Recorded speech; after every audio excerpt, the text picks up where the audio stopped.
Things like this usually don't happen in a community like ours. It's very tragic.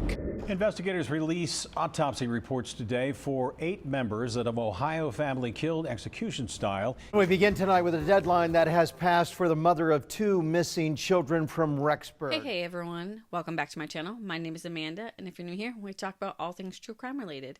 In today's video, we are going to be discussing what I call day 2 for the coverage of Brooks Houck and Joseph Lawson. Jury selection began on Tuesday, June 24th. Then opening statements and first witnesses started on Wednesday, June 25th, which we are discussing today. I'm recording this on the evening, about 7:30 on June 26th. I'm a little behind and I'm exhausted as I'm recording this, so we'll see how it continues. As a reminder, no cameras, phones, laptops, or other electronic devices are allowed in the courtroom. I'm relying on those present to report what they see, so some details may be a little bit confusing or they might slightly be out of order depending on who is reporting what. I'm no expert in this case or any others. I'm not a lawyer or any legal expert. Just reading every news article I can find about what's going on in the courtroom, putting it together so you guys know what's happening. Please take a moment to like this video and subscribe to my channel. I'm really pushing to reach 1,000 subscribers, and both of those things truly help me out. But let's get into it. Once the jury was called in, opening statements began with the prosecution. Prosecutor Jim Lawson delivered the statement on behalf of the Commonwealth of Kentucky, and it lasted about an hour. He began by telling the jury that one of the most important things they can bring into the case is their God-given sense. He explained that this is a sad case, that Crystal Rogers disappeared on a farm owned by the Houck family. She has not been seen or heard from family or friends or anyone else for 10 years, and the Commonwealth plans to present evidence that Crystal is deceased. According to the prosecutor, a few weeks prior to Crystal's disappearance, Rosemary Houck approached one of Brooks' workers, a gopher, meaning someone who runs errands, named Danny Singleton, about finding someone to get rid of Crystal. Danny allegedly told her that if you have enough money, you can get anything done. The prosecutor said this is when the conspiracy to kill Crystal began. He added that Danny is on the prosecution's witness list and may be called to testify. Rosemary did not like Crystal. She believed Crystal was beneath their family and disapproved of the fact that Crystal had 4 other children. Rosemary also reportedly told someone that Crystal wouldn't be around anymore and, quote, will raise him right, end quote, referred to E, the child that Crystal and Brooks shared. Now, his name is publicly available, but I don't feel comfortable mentioning a 13-year-old boy whose father is currently on trial for the death of his mother, so in my videos we'll be referring to him as E. Now, getting into the day Crystal disappeared, the prosecutor said that on July 3rd, Crystal's friend came over. Later that afternoon, she would run errands and she ran into her cousin, who said that Crystal told her she was planning on having a kid-free night with Brooks. She was really looking forward to it, hoping that this would improve their strained relationship. But the romantic night turned to be a night out at the Houck family farm. They arrived around 7 p.m., and that's when authorities believe Crystal was killed. Now, the prosecution didn't go into detail about what they believed happened, but said that we will hear evidence from several sources about what occurred while she was there. Around that same time, Joseph Lawson and his father, Steve Lawson, spoke on the phone for about 3 minutes. Steve then called Brooks, and they talked for about 13 seconds. After that, Steve drove to the Bluegrass Parkway. Brooks left the family farm around 12:07 a.m., which is around the same time Steve Lawson called him. He then spent 15 to 20 minutes in a parking lot at the Old Kentucky Home Campgrounds. The prosecution stated that a few days before July 3rd, Brooks had his windows tinted, saying he needed to tint that window to make sure that other people didn't see an empty seat. Prosecutor Lawson said that they will prove that Brooks lied to the Nelson County detectives during his first police interview. 2 days after Crystal disappeared, Brooks told former Nelson County detective John Snow that when he got home, he went to bed and Crystal stayed up with their son playing on her phone. However, evidence would show that Crystal's phone was shut off around 9:30 p.m. After Crystal's disappearance, Brooks' brother Nick's police cruiser was searched and a blanket was found inside. The jury will hear a conversation between Brooks and Rosemary that was accidentally recorded, in which Rosemary says, quote, "What about the blanket?" She was referring to the blanket that was found in the trunk. The jury will hear this conversation and decide why was she so concerned about it. The prosecution said the evidence will show that Rosemary was involved in a conspiracy with Brooks to get rid of Crystal. Brooks was also asked to write down his whereabouts for the entire day of July 3rd, but he gave no detail for the time between 7 p.m. and 9 p.m. According to the prosecutor, the cherry on top of this was the grand jury's secret recordings. Rosemary, Nick, Rhonda, which was Brooke's sister, and Rosemary's boyfriend all testified before the Nelson County grand jury, and each brought a recorder with them. The prosecutor asked, "Why do you think they did that?" He said the jury will hear evidence that explains it and that it will show that they didn't want to mess up their story, that they all wanted to be on the same page. Those grand jury recordings were found in both Nick's and Rosemary's house. Rosemary and Nick have never been charged in this case. However, they are being referred to as unindicted co-conspirators who are still under investigation. The prosecutor also shared that Nick's phone was off from the early morning of July 3rd, and it remained off until the late afternoon of the following day, so nearly 24 hours. Then, up next was Brooke's lawyer for his opening statements. Steve Shrewing presented our opening statement in about an hour as well. He started off by saying that Crystal comes from a large family who is distraught by her disappearance and were pressuring law enforcement to find answers. And Brooks was a sole focus. He was automatically considered a suspect by the family, the media, and Facebook detectives. He also mentioned Teen Crystal and how the family had conducted their own searches, applying pressure themselves to solve this case, in which Brooke was the answer to a mystery they couldn't solve, and that they tried to find evidence that fit to make Brooks the answer. The defense attorney went on to describe the relationship between Crystal and Brooks, who shared a child born in 2011, a year after they met. He went on to say that although the two had a rocky relationship, they cared deeply for each other. The defense described their version of events in the case, saying Brooks and Crystal and their son all went to the family farm about 7 p.m., that was something they did often, and they liked to walk the trails. They returned to their house where Brooks went to sleep and Crystal stayed up. Once he got up in the morning, Crystal and her car were gone. He tried to call her twice, but was not overly concerned because she had left before. He would text her and her friends trying to find her, but he didn't get a response. He was fully cooperative with the investigation, saying that he allowed for police to search his home and his truck. They conducted multiple searches with no sign of her body, no evidence was found, and no murder weapon was found. He said that after 4 years, they had nothing, and then in 2020, the FBI took over. But even in 2022, there was still no sign of Crystal. With more pressure to solve the case added by podcasts and documentaries made on the case, there were thousands of man-hours spent on this case, and investigators were just trying to make something work.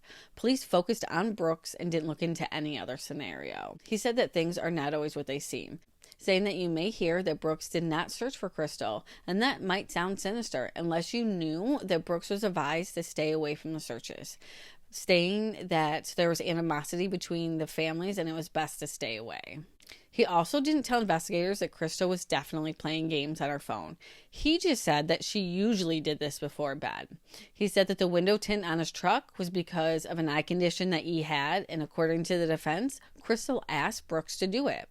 The defense attorney went into detail about how the statement about the blanket was taken out of context, and that the recordings were because Rosemary knew her sons were being targeted during an investigation and the family was paranoid. The blanket was tested and no evidence was found. He also said that Nick's phone was off from the 3rd into the 4th because he had gotten into a fight with his girlfriend and he wanted to avoid her blowing up his phone. He told the jury that the man that Rosemary had spoken to, Danny Singleton, was listed as a co-conspirator until his charges were amended to a misdemeanor and he was able to go free. The defense attorney also said that the jury will see evidence of a loving relationship between Brooks and Crystal, with them telling each other that they loved each other on July 3rd. He went into the forensic evidence, saying that the only DNA found in Crystal's car was her own, and that a thumbprint was found, but it didn't match any of the suspects in this case. He said that the police coerced people into making statements and went into the prosecution's theory that Steve and Joseph Lawson moved Crystal's car, saying that it was actually Steve and an ex-girlfriend shared car. They were not on good terms, and she had hid the car that they shared on Boston Road. So Steve asked Joseph to bring him out to Boston Road to pick up the car that his ex had hidden. And this road runs parallel with the Bluegrass Parkway. According to the defense attorney, that's why Joseph and Steven's phones were pinging at the tower closest to the Bluegrass Parkway, because when they went to get the car, it was parallel, and then they drove back to Bardstown. Joseph Lawson's attorney reserved their right for an opening statement, meaning that they did not have to make one now and they could at a later time. This is kind of rare, and I have seen it done a few times. I feel like this may be just them seeing what evidence is put on so they can make the statement prior to the defense's case being put on. I have noticed one thing, that it's a lot of Brooks, Brooks, Brooks, and very little about Joseph Lawson. I'm sure we'll hear some, and from what I've heard from those in the courtroom, it really is all of Brooks and then Joseph off to the corner. And I mean, Brooks is facing 25 years to life for his murder charge, while then, since opening statements were done, the first witness was called to the stand, which was Crystal's oldest daughter, Kaylee. She talked about the relationship she had with her mother, how they talked every day, all day, and that her mother was her best friend. At the time that her mother went missing, she was just 14 years old. And she said that when her mother and Brooks got together, he was really nice to her and even talked about adopting her and her taking his last name. She said this really meant a lot to her because she didn't have a biological father in her life. But she said that once E was born, things changed. She said that Brooks wanted E to have his own room, so he moved the girls together in a basement in a room he didn't finish. She was the last person to see Crystal before her and Brooks went to the farm. She was with her grandmother and was trying to reach out to her mom on the 4th to see if she could visit a friend's house, but her mother never responded to any of her calls or text messages. She said that she even texted Brooke, but he didn't respond to her either. When she finally did make it home, she said she went into her house and into the room that her mother and Brooks shared, and Brooks jumped out of bed. She asked him where her mother was, and Brooks told her that she was out with Sabrina, and she believed him.